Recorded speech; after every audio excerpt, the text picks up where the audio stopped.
Cette vidéo concerne instabilité électrothermique. Si vous avez trouvé cette vidéo utile, veuillez aimer et vous abonner.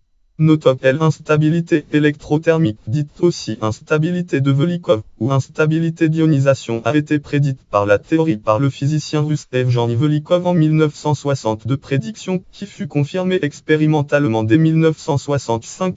Velikov Instability of Current Carrying Quickly Ionized Plasma International Symposium on Magnetoplasma Dynamic Electrical Power Generation Newcastle Upon Angle Papé 47 1962.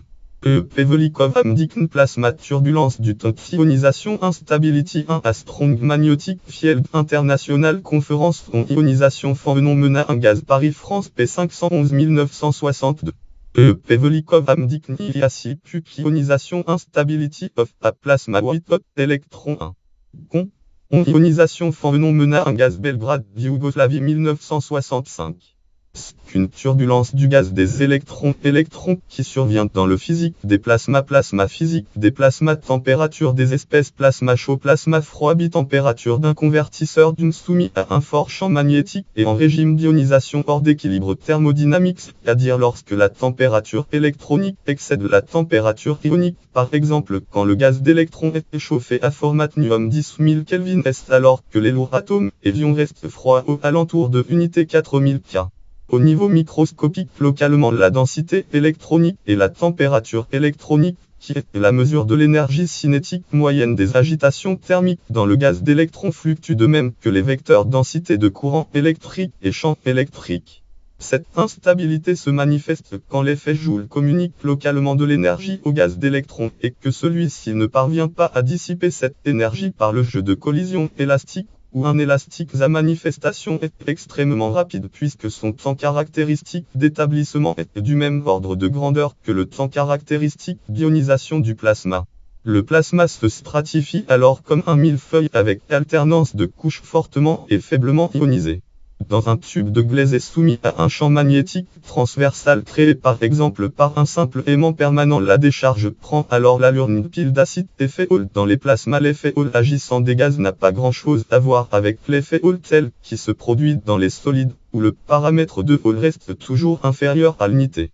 Dans un plasma, ce paramètre peut prendre des valeurs importantes. Ce paramètre de Hall est le rapport entre la gyrofréquence électronique et la fréquence de collision entre l'électron et les espèces lourdes présentes dans le plasma, ions, atomes et molécules bêta frac oméga nu frac bzm nu ou charge élémentaire. La charge de l'électron unité 19 coulombs et le champ magnétique en Tesla unité Tesla me comptant et la masse de l'électron unité 30. Le paramètre de Hall croît avec le champ magnétique et lorsque l'effet Hall est modéré, les trajectoires des électrons entre deux rencontres avec des particules lourdes neutres ou ionisées sont quasiment linéaires. Mais quand le paramètre de Hall est élevé, les trajectoires des électrons le long de leur libre parcours incurvant. Les vecteurs densité de J et champ électrique, eux, ne sont plus collinéaires mais séparés par l'angle de Hall relié au paramètre de Hall par la relation bêta tant ta conductivité d'un plasma soumis à un champ magnétique transversal dans un gaz ionisé hors d'équilibre en régime d'effet Hall for la loi d'Ohm mat J sigma mat où la conductivité électrique écrit sous une forme matricielle sigma S begin matrif brac 1 bêta 2 brac bêta 1 bêta 2 brac bêta 1 bêta 2 brac 1 bêta 2 en matrix où est la conductivité électrique scalaire, en Siemens unité Siemens par mètre sigma S frac NE de ME nu et où ne est la densité électronique nombre d'électrons par mètre cube. La densité de courant J possède l'ordre de composantes l'une parallèle au champ électrique et l'autre lui étant perpendiculaire. J parallèle frac NE de ME nu frac 1 bêta 2 CAD sex et CAD J per frac NE de ME nu frac bêta 1 bêta 2 donc J per J parallèle bêta. L'effet Hall fait que dans le plasma les électrons cheminent en crab par rapport à la direction du champ électrique. Lorsque le champ magnétique B est élevé, le paramètre de Hall laisse aussi et frac 1 bêta 2 1 ainsi les deux conductivités sigma parallèle à prof frac sigma S bêta 2 CAD sex et CAD sigma per pas prof frac sigma S bêta deviennent faibles. De ce fait, le courant a tendance à établir en régime de paramètre de Hall élevé en dehors des régions soumises à un champ magnétique élevé. Paramètre de Hall critique. L'instabilité électrothermique se manifeste dans un plasma bitempérature hors d'équilibre thermodynamique lorsque le paramètre Hall est supérieur à sa valeur critique. Nous avons F frac Lef frac delta mu rig Lef frac delta n rig, où est la mobilité électronique en mètres m de volts v seconde temps s et s frac de 4 TZE de E1 TZE TG times frac 1 frac 3 2 frac 4 TZE 1, où L est l'énergie d'ionisation et qu'à la constante de Boltzmann le taux de croissance de l'instabilité est G frac sigma E de N Lef E1 frac 3 de 4 TZE rig Lef 1 beta de rig beta beta, et la valeur critique du paramètre de Hall est beta 1935 F065 S. La façon dont le paramètre critique de Hall varie avec le degré d'ionisation alpha frac N1 NN, où ni est la densité ionique et non la densité de particules neutres en nombre de particules par mètre cube dépend du régime considéré. La section efficace de collision électron-ion qu'est collision dite coulombienne correspondant à des forces à grand rayon d'action est beaucoup plus élevée que la section efficace de collision associée aux collisions électron-particules neutres que, et cela de plusieurs ordres de grandeur. Si même avec un degré d'ionisation faible la fréquence de collision électron-ion elle peut égaler celle de collision électron-neutre, en voire lui être supérieure. Comme la densité électronique et par-delà la densité ionique varie très vite avec la température électronique, on distinguera deux régimes. On dira que gaz est faiblement ionisé, appelé aussi non coulombien, quand la fréquence de collision électron-ion est faible devant la fréquence de collision électron-neutre, c'est-à-dire quand elle y alors la valeur du paramètre de Hall critique écrira beta appro S de S frac 1 de lorsque la fréquence de collision électron-ion domine, c'est-à-dire qu'elle y on dira que le plasma est en régime coulombien. Les anglo-saxons emploient la dénomination fully ionized gas introduite par Lyman Niepce, ou plasma totalement ionisé, qui prête quelque peu à confusion mais est devenue l'expression consacrée. En effet, un plasma peut mériter ce qualificatif alors que le taux d'ionisation est de l'ordre de 1%. Dans ce régime coulombien, la valeur critique du paramètre de Hall écrit alors beta appro de SS étant faible. Cette valeur est très proche de B. En régime intermédiaire, la dénomination anglo-saxonne est partially ionized gas, plasma partiellement ionisé. Problème technique et leur solution: un gaz bi-température globalement froid mais où le gaz d'électron est chaud est la clé des convertisseurs, d'une part parce que cela permet d'obtenir une conductivité électrique suffisante tout en protégeant les parois d'ablation qui se produiraient avec une température de gaz élevée. Cette idée fut introduite en premier lieu pour les générateurs d'une au tout début des années 1960 par Jacques L. Carebrock et Alexander Veblen, mais l'instabilité électrothermique ruina tous les projets de conversion hors d'équilibre dans le monde, alors que des calculs préliminaires donnaient une efficacité de conversion énergétique supérieure à 60 avec ce type de matériel. En effet, la structuration du plasma en millefeuille du point de vue de l'ionisation se traduisant globalement par une forte réduction de la conductivité électrique globale effondrait drastiquement le rendement à cause de l'accroissement des pertes par effet Joule. À la fin des années 60, des études tant théoriques qu'expérimentales furent menées par différents chercheurs, mais aucune solution fonctionnelle ne fut trouvée à cette époque. Cela entraîna l'abandon des études menées sur des générateurs où l'on recherchait un fonctionnement hors d'équilibre, et par-delà l'arrêt global des recherches scientifiques, recherches civiles sur les générateurs pourtant très actives au début des années 60 dans la plupart des pays technologiquement avancés, États-Unis, URSS, France, Angleterre, Italie, Allemagne, Pologne, Chine, etc. Néanmoins, des études théoriques sur la vitesse de croissance de l'instabilité électrothermique ainsi que sur les conditions critiques montrèrent qu'une zone de stabilité pouvait exister pour des températures électroniques suffisamment élevées. Le premier fonctionnement hors d'équilibre stable avec forte extraction de puissance plusieurs mégawatts fut obtenu en 1966 sur un générateur impulsionnel de type tube à choc, le temps de rafale étant de 100 microsecondes.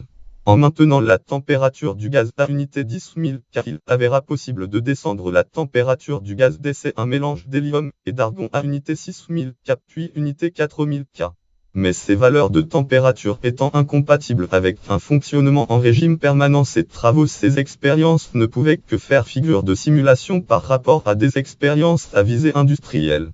Ce succès sur ces générateurs impulsionnels n'empêcha donc pas l'abandon des projets dans tous les pays qui étaient impliqués au début des années 60, parfois avec de très gros moyens. Article Lang. L'obtention d'un régime de fonctionnement stable repose sur une rapide transition vers des conditions totalement ionisées suffisamment rapides pour prendre de vitesse la croissance de l'instabilité électrothermique. Ce passage en régime coulombien entraîne l'effondrement rapide du paramètre de Hall du fait de l'augmentation drastique de la fréquence de collision. Si les conditions expérimentales sont telles qu'alors la valeur du paramètre de Hall devient inférieure à la valeur critique coulombienne proche de le plasma est stable. Mais cette méthode a ses limites agissant d'expérimentation menée en tube à choc où les paramètres gazodynamiques pour un gaz d'essai donné pression, température, vitesse sont liés. Elle reste conceptuellement intéressante. Ainsi, ce mode de contrôle de l'instabilité électrothermique ne permet pas de réduire la température du gaz pour déboucher sur une application industrielle. Une autre idée pour le contrôle de l'instabilité serait d'accroître la vitesse d'ionisation non thermique grâce à un laser qui agirait comme un système de guidage pour stramer entre électrodes, augmentant la densité d'électrons et la conductivité, réduisant ainsi l'effet Hall sous sa valeur critique le long du parcours. Mais ce concept n'a jamais été testé expérimentalement dans les années 1970 et plus récemment quelques chercheurs ont tenté de maîtriser l'instabilité à l'aide de champs oscillants. Les oscillations du champ électrique ou d'un champ électromagnétique additionnel qui modifie localement le paramètre de Hall. Une solution très efficace a été trouvée au début des années 1980 en atténuant la valeur du champ magnétique dans les allées où on souhaitait que les stramers de courant établissent entre deux électrodes dans un convertisseur de Faraday. En régime de paramètre de Hall élevé, ces régions à champ magnétique atténué présentent une conductivité électrique plus forte. Les stramers de courant y établissent et la valeur élevée de la densité de courant en relevant localement le degré d'ionisation entraîne une chute locale du paramètre de Hall en dessous de la valeur locale du paramètre de Hall critique. Donc une disparition complète de l'instabilité et confinement du plasma par gradient de champ magnétique. Des expériences avec des stramers de courant exempts d'instabilité ont été ainsi obtenues avec cette méthode. L'intensité de cet effet fortement non linéaire était inattendue mais se révéla être une méthode très efficace pour guider ces stramers de courant. Mais cette dernière méthode d'annihilation de l'instabilité électrothermique fut découverte trop tard, 10 années après que les efforts entrepris par de nombreux pays pour faire fonctionner des générateurs en configuration hors d'équilibre aient été abandonnés. Vladimir S. Golub, principal collaborateur d'Evgeny Velikov, quand il rencontra Jean-Pierre Petit en 1983 au 9e colloque international de Dune de Moscou, fit cette remarque à l'inventeur de cette méthode de stabilisation par gradient de champ magnétique: tu apportes le remède mais le malade est déjà mort. Cependant, il faut noter que cette méthode de stabilisation du plasma par confinement magnétique avec annihilation de l'instabilité électrothermique, bien que trouvée tardivement pour le développement de centrales Dune, devra être mise en œuvre quand on développera des systèmes Dune liés à des appareils évoluant à vitesse hypersonique à haute altitude. Voir aussi article connexe magnéto-hydrodynamique, convertisseur Dune, générateur Dune, accélérateur Dune, bézaérodine Dune, lien externe Mitchnek, Kruger, lien brisé Hurl, Navier Stanford du Pig Safe, titre 3, température, ionisation, instability, chapitre 4 d'une section 10p. From Plasma Physique, course Boop, lien brisé, consultez le 2013, 3.30, Hurl, Navier Stanford du Pig de Fault, titre partial, ionisme gaz, John Willis, 1973, repris 1992, Mechanical Engineering, département, Université Stanford, CA, États-Unis. ISB 0471 61 172, cette note.